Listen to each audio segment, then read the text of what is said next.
கையை உள்ள நான் தேடிட்டு இருந்த மம்மியை கண்டுபிடிச்சிட்டேன்.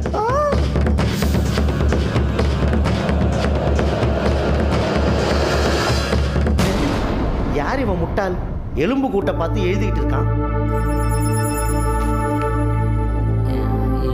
இறந்த உடல்களை பாடம் செய்து பாதுகாப்பதற்கு மம்மி என்று பெயர். இப்படிப்பட்ட மம்மிகளை 3000 வருடங்களுக்கு முன்பிருந்தே எகிப்தியர்கள் உருவாக்கி வந்திருக்கின்றனர். இவன் எழுதுறத பார்த்து நமக்கு என்ன பிரயோஜனம்? முதல்ல மம்மி இங்க இருக்கிற விஷயத்த எஜமா கிட்ட போய் சொல்லுவான். மண்டோரா, என்ன உளறுகிறாய்? ஆமா எஜமா, நீங்க என்ன ஏவியபடி நீங்க சொன்ன அங்க அடையாளங்களை வச்சு ஒரு மம்மியை தேடி கண்டுபிடிச்சிட்டேன். அது இவ்வளவு சீக்கிரம் சாத்தியமா? அதாவது தலைவா, நம்ம தேடுற பொருள் நம்ம பக்கத்திலே இருக்கும், ஆனா கண்ணுக்கு தெரியாது. எங்கேயாவது போய் தேடிட்டு இருப்போம். என்ன சரிதானே? ஏய், என்னிடமே கேள்வியா? இல்ல, நான் பார்த்ததை சொல்ல வந்தேன். சரி, மம்மியை நீ எங்க பார்த்த சொல்லு. நீங்க சொன்ன மாதிரியே முதல்ல அரும்பொருள் காட்சியகத்துக்கு போனேன், அங்க இல்ல. சரி, இங்கதான் இல்லையேன்னு தொல்பொருள் ஆய்வகங்களுக்கு போனேன், அங்கேயும் இல்ல. அங்கேயும் இல்ல, இங்கேயும் இல்ல. தேடி தேடி அலைஞ்சு அலைஞ்சு ஓஞ்சி போயிட்டான் தலைவா. அப்புறம் காண கிடைக்காத அரும்பொருள் நம்ம உயிரை பறிக்க போதுங்கிற கவலையோட, உங்களை நினைச்சு பயத்தோட இங்க வந்துகிட்டே இருந்த. திடீர்னு ஒரு வீட்டு வாசல்ல மைக்கேல் ராஜ் MA PhD தொல்பொருள் ஆய்வாளர் அப்படின்னு ஒரு போர்டை பார்த்தேன். போர்டை பார்த்துட்டு எதுக்கும் உள்ள போய் பார்ப்போன்னு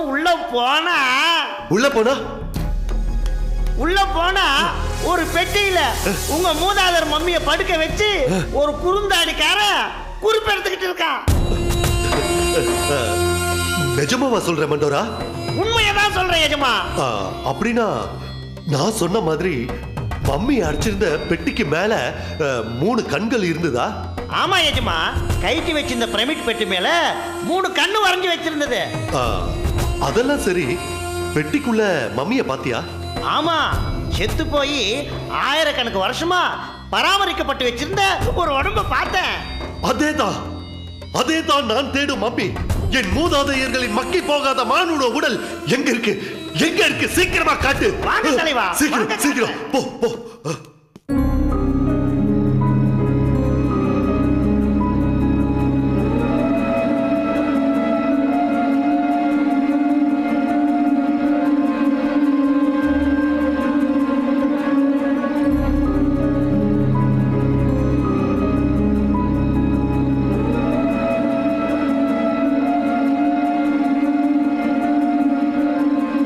என்ன தாத்தா பலமான யோசனையில இருக்கீங்க? அந்த அசீம் என்னை தூக்கிட்டு போனது கூட பெருசா தெரியல. அவன் என்னை தூக்கிட்டு போய் பலி கொடுக்க தயாரான அளவுக்கு நீ அசம்பந்தமா இருந்த பார், அதை நினைச்சதான் மனசு கஷ்டமா இருக்கு மூசா. என்ன தாத்தா பேசுறீங்க? நான் எங்க அசம்பந்தமா இருந்தேன்? அந்த அசீமை பத்தி தெரிஞ்சு அவன் இப்படி ஏதாவது செய்வான்னு யூகிச்சு தானே நான் எல்லாரையும் தூங்கும் போது பாதுகாப்பு வளையத்தை போட்டு தூங்குங்கன்னு எச்சரிச்சேன். தூங்குமா போட்ட என்ன பிரயோஜனம்? பகல்லையே தூக்கிட்டு போயிட்டானே. அதுக்காக நான் உங்களை அப்படியே விட்டுட்டேன். கடைசி நேரத்துல வந்து உங்களை காப்பாத்தலையா? எனக்கு என்னமாப்பா, உன்னோட செயல்பாடுகள் அசீம் விஷயத்துல அவ்வளவு திருப்திகரமா இல்ல. என்னப்பா இப்படி சொல்றீங்க? இதுக்காக மூசா கம்பெடுத்துட்டு உங்க பின்னாலே அலைய முடியுமா? தூக்கம் வரலங்கிறதுக்காக ஆலோசனை கலந்துக்கிட்ட உனக்கெல்லாம் பதில் சொல்ல வேண்டிய அவசியம் எனக்கு இல்லடா. ஏன் தாத்தா கோவப்படுறீங்க? ஏங்க, உங்க வயசு என்ன, என் வயசு என்ன? நான் உங்களுக்கு தாத்தாவா? சாரிடா அலாவுதீன். ஏன் தாத்தா தேவையில்லாம அவங்க மேல கோவப்படுறீங்க? நான் சொல்றத கேளுங்க. என்ன சொல்ல போற? தாத்தா, பூதலோகத்துல இருந்து பூலோகம் வரைக்கும், மைதீன்ல இருந்து ப்ரொஃபசர் எக்ஸ் வரைக்கும் சக்தி உள்ள பல எதிரிகளை பார்த்து போராடி ஜெயிச்ச எனக்கு இந்த அசீம் பதுதா சக்தி இல்லாம சாதாரணமா தெரிஞ்சான். அதனால அவன் விஷயத்துல நான் அதிக கவனம் இல்லாம இருந்ததும் உண்மைதான். ஆனா அதுக்காக அவனை துரும்பாவும் நான் நினைக்கல. அதனாலதான் உடனடியா வந்து உங்களை விடுவிக்க முடிஞ்சது. இப்போ கூட அவனை சக்தி இல்லாதவன் நினைக்கிறியா? அவன் சக்தி உள்ளவன் தான். அதுக்காக நான் அவனை பார்த்து பயப்படல. ஏன்னா நான் ஏன் சக்தியை நம்புறவன். அவன் கண்ணிமைக்கிற நேரத்துல செய்யற வேலைய என்னால கடுகு வெடிக்கிற நேரத்துல செய்ய முடியும். இதை நீங்க நம்புறீங்களா இல்லையா? நம்புறேன். அதோட நான் கௌதம் கௌரி சந்தியா பாலுன்னு குழந்தைங்களோட குழந்தையா சிரிச்சு பேசி விளையாடிட்டு இருந்தாலும் இல்ல எந்த இடத்துல எந்த வடிவத்துல இருந்தாலும் என்னோட எண்ணம் செயல் சிந்தனை செயல்பாடு எல்லாமே பூத அரச குடும்பம் பூதகுலம் பூதலோகம் இதையெல்லாம் கண்காணிக்கிறத பத்தியும் காப்பாத்துறத பத்தியுமே இருக்கும். இதையும் நம்புங்க. பக்ஷீஷ், மூசா நீ இது நாள் வரைக்கும் பூமியில் அடப்பட்டு பூத குலத்துக்காக அடப்பட்டிருந்தாலும் உனக்கான கடமை இன்னும் பாக்கி இருக்கு. என்ன கடமை சொல் மூசா, செய்றேன். இந்த அசீம் எதை செஞ்சாலும் அந்த மடையன் மண்டோராவை நம்பி அவனை முன்னிறுத்தியே செய்யறான். அதனால நீ இந்த நொடியிலிருந்து அந்த மண்டோராவை பின்தொடர்ந்து அதோட நடவடிக்கைகளை கவனிச்சு உடனுக்குடன் வந்து என்கிட்ட தகவல் சொல்லு. போ. இதோ புறப்பட்டுட்டேன் மூசா.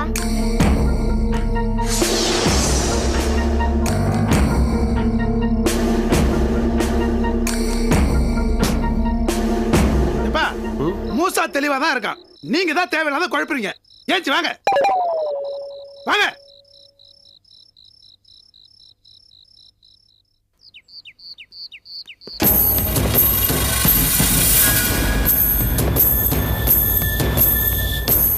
நம்மகிட்ட ஃபோன் பண்ணி பேசுறதுக்கு வர சொன்ன வக்கீல் ராஜலட்சுமி வீடு இதுதான்.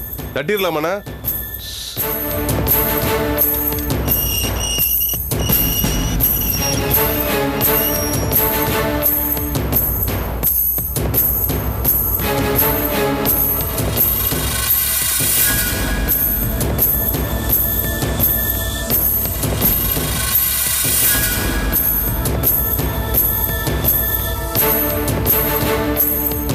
வாங்க ஜனார்த்தனன் சார், நான் தான் உங்களுக்கு ஃபோன் பண்ணி வர சொன்ன ராஜலட்சுமி. கண்டிப்பா வருவீங்கன்னு எதிர்பார்த்தேன். அப்படியே வந்துட்டீங்க. என்னம்மா பிலிம் காட்டுறியா? உன் மனசுல என்ன நினைச்சுக்கிட்டு இருக்க? நான் யாருன்னு தெரியுமா?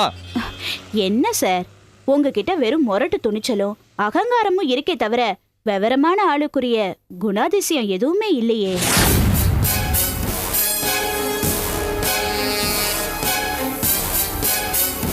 ஒத்துக்கிறேன், நீ விவரமான பொம்பளை தான். எனக்கு ஒன்றும் அவ்வளோ வயசாகல சார், நான் பொண்ணுதான். நான் சொன்ன வார்த்தைக்காக நீங்க கோவப்படாதீங்க. நீங்க யாரு, நீங்க என்ன தொழில் பண்றீங்க, உங்க செல்வாக்கு என்ன, உங்க ஆளு திவாகர், உங்க செல்போன் நம்பர் இவ்வளவையும் தெரிஞ்சு வச்சுக்கிட்டு ஒரு பொண்ணு, அதுவும் அவ ஒரு லாயர், நமக்கு நேரடியா ஃபோன் பண்ணி எங்க வீட்டுக்கே வாங்கன்னு சொல்றாளே, அப்போ விஷயம் வில்லங்கமா தான் இருக்கும்னு உங்களுக்குள்ள பச்சி சொல்லலையா சார்?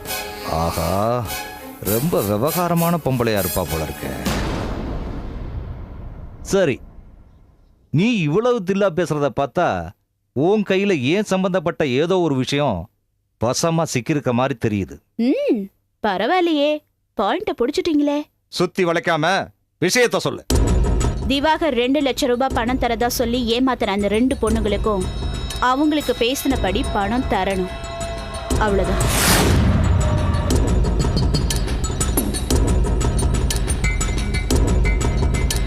ஒரு பொண்ணு தான் புருஷனோட ஹார்ட் ஆபரேஷனுக்காக தன்னோட கிட்னியை வித்திருக்கா. இன்னொரு பொண்ணு 2 பொண்ணுங்களுக்கு கல்யாணம் பண்ணி கொடுக்கணுங்கிறதுக்காக அவ கிட்னியை வித்திருக்கா. இதுல 6-7 பேரோட வாழ்க்கை அடங்கி இருக்கு சார். அதனால அவங்களுக்கு பேசினபடி தொகையை கொடுக்க ஏற்பாடு பண்ணுங்க. இதுதான் நான் உங்ககிட்ட கேட்டுக்கிறது. சரிம்மா, இதுல நீ எவ்வளவு எதிர்பார்க்கிற? எனக்கு ஏன் தொழில வர வருமானமே போதும். வறுமைனாலையும் போதுமான விவரம் இல்லாததுனாலையும் ஏமாற்றப்பட்ட ஏழை பெண்களுக்கு நியாயமா கிடைக்க வேண்டிய தொகைக்காக நான் ஃபீஸ் வாங்காமையே வாதாடுறேன். இத பாரு, உங்க சட்டம் கோர்ட்டு ஜட்ஜ்மெண்ட்லாம் வேற, என்னோட சட்டத்திட்டமே வேற. நானும் உங்க பாணியிலே வரேன். இத கொஞ்சம் கேளுங்க. ஆமா, நான் தான் கூட்டிட்டு போய் அவன் கிட்னி எடுத்தேன். கொடுக்குறேன்னு சொன்ன 2 லட்சம் ரூபாயை கொடுக்காம ஏமாத்தினேன். அதுக்கு என்ன இப்ப? ஆளுக்கு 1 லட்சம் ரூபா கொடுத்துட்டு நானே தெருவிலையா போறது? இது பாருங்க, வேணும்னா ஆளுக்கு 25,000 தரேன், ஒழுங்கா வாங்கிட்டு கேஸை வாபஸ் வாங்கிக்கோங்க. இல்ல நீங்களும் வக்கீலுமா, இல்ல நானும் என் கேங்குமான்னு பாத்துருவோம். இப்ப விஷுவலா பாக்குறீங்களா?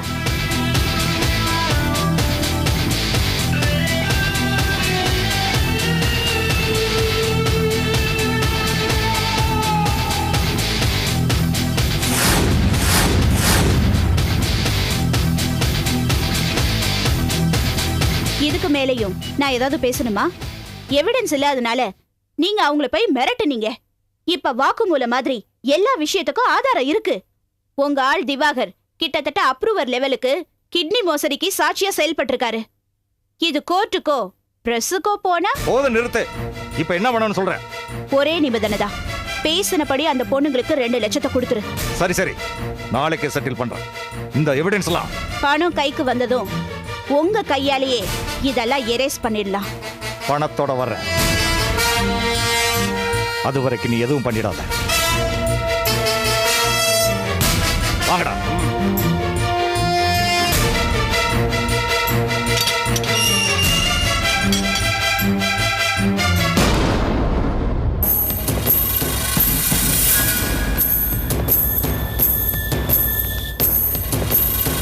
முட்டாள், அறிவு கட்ட முட்டாள்ரா நீ.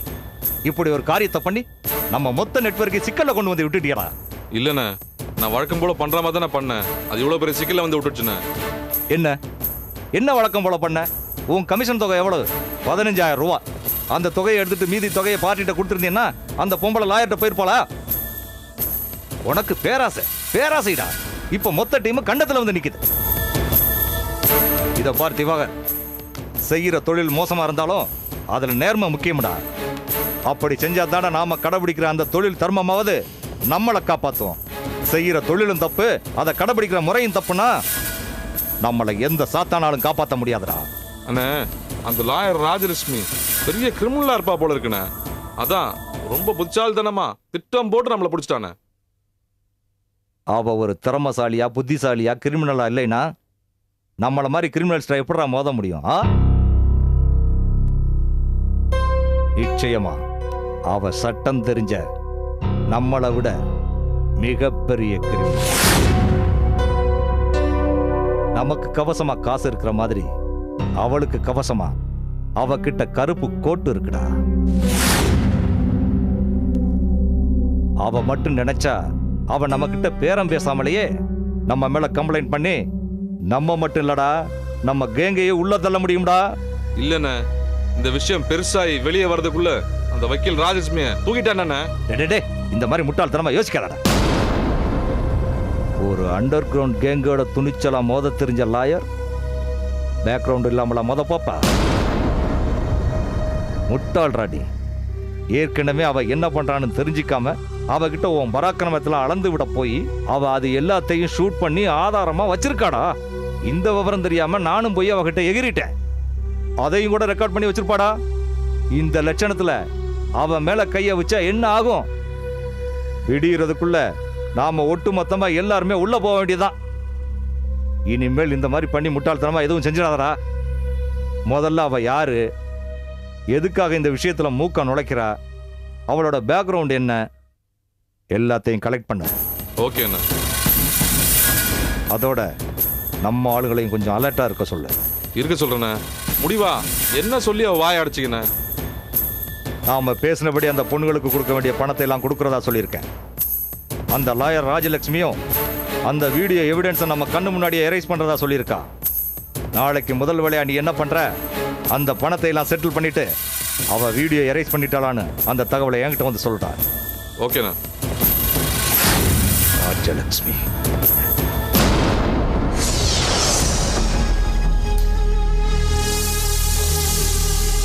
பண்டோரா, எஜமா, மம்மி இருக்கிற ஆராய்ச்சியாளர் வீட்டு முன்னாடி தோன்ற விடாம இந்த மாதிரி நடு ரோட்ல தோன்ற வச்சிட்டியடா.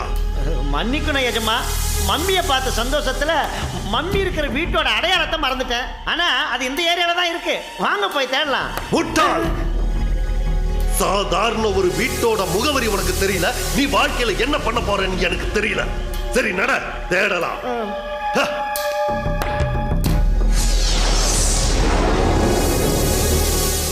என்ன அசி மண்டோராவை கூட்டிக்கிட்டு இந்த நேரத்துல இந்த ஏரியாவுக்கு வந்திருக்கான்? கர்மம் பிடிச்சவன் என்ன கலாட்டா பண்ண போறான்னு தெரியலையே. சரி பாப்போம்.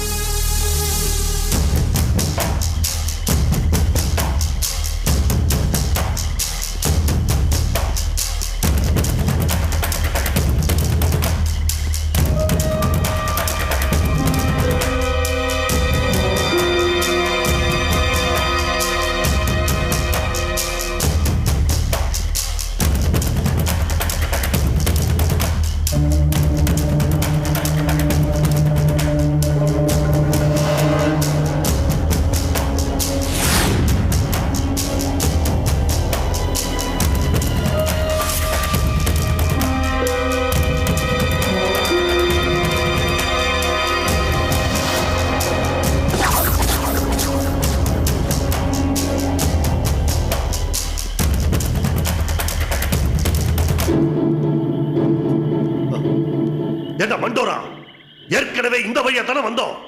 அது அது அது வந்து எஜமா, ஏற்கனவே இந்த வழியாக தான் வந்தோம். மறுபடியும் தெரியாமல் இங்கே வந்து நின்றுட்டோம். தேன்னா கிடைக்கும். வாங்க மறுபடியும் தேடலாம்.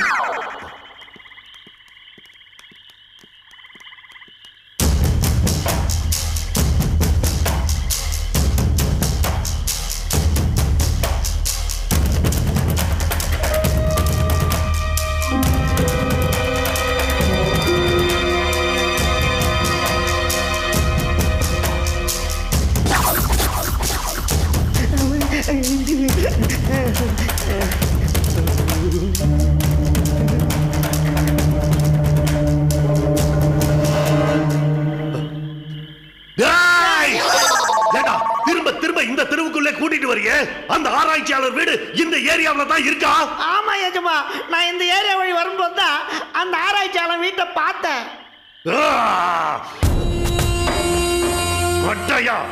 அப்படி பார்த்தவன் வீடு எந்த இடத்துல இருக்குன்னு அடையாளம் பார்த்துட்டு வந்து சொல்ல வேண்டியதாண்டா.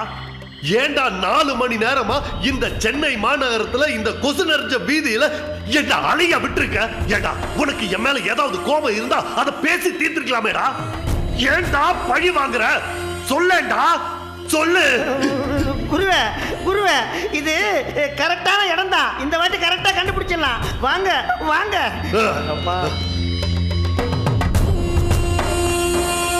இவனுங்க யார தேடுறானுங்க, எதை தேடுறானுங்க? அம்மன் திருவீதி உலா வந்த மாதிரி தெரு தெருவா போயிட்டு இருக்காங்களே. சரி, எங்கதான் போறாங்கன்னு பாப்போம்.